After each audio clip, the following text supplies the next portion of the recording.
প্রিয় ভাই ও বোনেরা, আজ আমরা শুনব এমন একটি ছোট কিন্তু গভীর অর্থবহ গল্প যা আমাদের জীবনে পরিবর্তন আনতে পারে। একজন যুবক ছিল, সব সময় দুশ্চিন্তা, ভয় আর টেনশনে ভরা। একদিন সে এক আলেমের কাছে গিয়ে বলল, হুজুর, আমার মন শান্ত হয় না, কি করলে আমি সুখ পাব?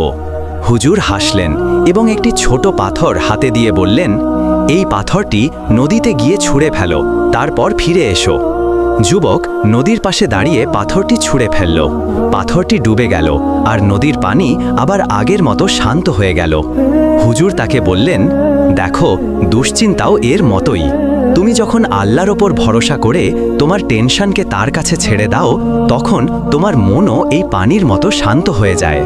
শোনো ভাই বোনেরা, যে আল্লাহকে ভালোবাসে ও তার ওপর ভরসা করে, আল্লাহ তার জন্য এমন রাস্তাও খুলে দেন যেখানে তার ধারণাই ছিল না। তাই আজ থেকেই দুশ্চিন্তা নয়, তাওয়াক্কুল করো, শান্তি ফিরে আসবেই ইনশাআল্লাহ।